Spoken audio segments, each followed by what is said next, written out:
Mas maangas na mas pinaangas pa, yan ang bagong Honda Click 160. Tara tignan natin ngayong araw.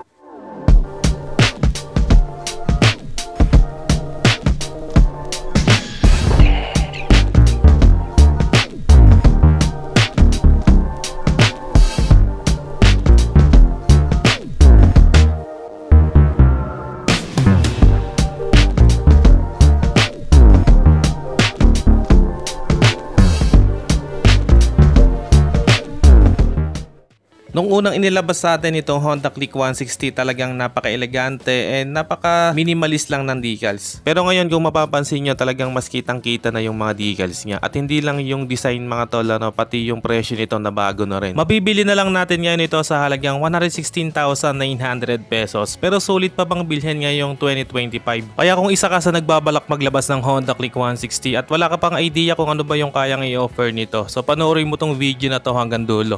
Unang-unang mga tol, ito pa rin naman yung Honda Click 160 na unang inilabas dito sa atin sa Pilipinas na naka-combi brake system. Sa ngayon mga tol, wala pa rin dito sa atin sa Pilipinas yung Honda Click 160 ABS version. Pagdating nga mga tol sa makina, gumagamit ito ng 156.9cc liquid-cooled 4-stroke single overhead cam 4-valve single cylinder program fuel injected engine na kaya mag-produce ng 15.2 horsepower at 8,500 rpm at max torque na 13.8 Nm at 7,000 rpm.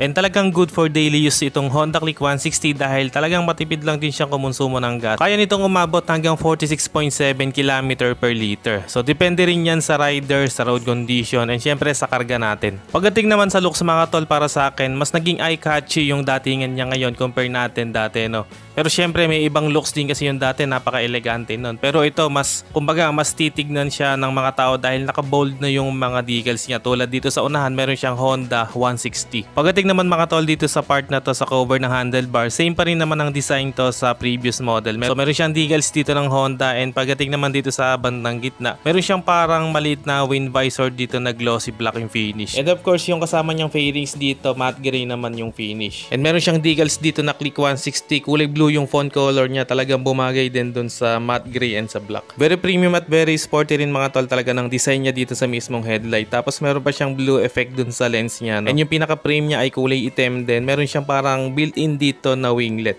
And syempre LED pa rin naman yung ginamit na ilaw dito. And syempre dito pa rin naman nakapwesto yung turn signals niya na LED pa rin yung ginamit, and katabi niyan yung daytime running lights na tumagos hanggang dito, no? So ang ganda ng design niya, para siyang naputol. Pagdating nga dito sa side profile mga tol, kitang-kita mo talaga yung decals dito na napakalaki na Honda 160. So malaking factor yan, kaya mas naging eye-catching ngayon itong Honda Click 160. And kitang-kita rin talaga mga tol yung decals natin dito sa side profile sa bandang likod. So meron siyang mga line dyan, tapos andito yung malaking click na pinaka-brand niya. Pagdating naman dito sa likod sa taillight natin, LED yung ginamit para siguradong kitang-kita. And ganun din sa mga turn signals mga tol, LED na rin ang ginamit dyan. Pagdating dito sa muffler mga tol, meron siyang sporty muffler design, tapos yung pinaka-tip niya kulay silver. And yung pinaka heat guard natin dito ay makapal na plastic, ano. Very sporty rin ng front fender natin dito na may glossy black finish. Pagdating sa suspension, syempre naka-telescopic fork tayo dito from Showa, kaya siguradong maganda yung quality. Pagdating naman dito sa front brake, naka-disc brake tayo dito with single piston caliper, at meron itong combi brake system. So ito yung kapag nag-brake tayo sa rear brake, sasabay naman yung front brake ng 30%. Pagdating naman sa front tire mga tol, naka-wide tire tayo dito na may sukat na 100/80 rim 14, and syempre naka-tubeless na rin yan. Suspension naman dito sa likod mga tol, naka-single shock absorber tayo dito. Then sa brakes, naka-drum brake. Pagdating naman sa gulong, syempre wide tires din yung ginamit dito na may sukat na 120/70 rim 14, and syempre tubeless na rin yan. Pagdating dito sa meter panel, naka-fully digital meter panel na tayo dito, and talagang napaka-informative nito. At makikita natin dito yung speedometer, odometer, trip meter, fuel gauge. And syempre makikita rin natin yung battery voltage, fuel consumption, etc. Pagdating sa mga button sa handlebar, dito sa kanan meron siyang idling stop system switch, and syempre yung electric push start. And dito sa kabila meron siyang high and low beam, yung busina niya, and turn signals. Pagdating sa ignition switch, syempre keyless na yung ginamit dito, and sa tabi niya meron tayong button para sa upuan, ano, yung seat opener niya. So very convenient dahil pipindutin lang natin at magbubukas na yung upuan. And sa tabi nito meron tayong pocket dito na mababaw lang, ano, Pwede nating lagyan ng coins, ng basahan or resibo, etc. And syempre dito sa kabila meron din siyang glove box and may cover siya dito para safe yung gamit natin sa loob. And dito kasya na mga tol yung cellphone natin. And syempre meron tayong USB charging port dito. So magagamit mo yan lalo na kung delivery rider ka. Hindi mo na kailangan magpakabit ng aftermarket na USB charging port.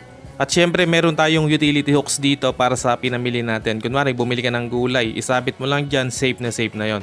And syempre kapag medyo marami yung pinamili natin, meron tayong floorboard dito na pwede rin natin magamit. So very convenient talaga. And dito nga mga tol nakapwesto yung battery niya. Pagdating naman sa upuan mga tol, maganda yung cover na ginamit. So meron siyang grip para hindi ka dumulas. And maganda rin naman yung cushion na ginamit dito. So malambot siya kaya siguradong komportabling sakyan. And sa ilalim ng upuan mga tol, meron tayo ditong compartment na medyo malaki rin siya. So pwede natin paglagyan ng bag, ng jacket, wallet natin or kaya mga ibang maliliit pa na gamit. At syempre sa tabi nito nakapwesto naman yung fuel tank natin na may sukat na 5.5 liters fuel tank capacity. Pagdating sa seat height nito, syempre pasok na pasok to sa mga Pinoy.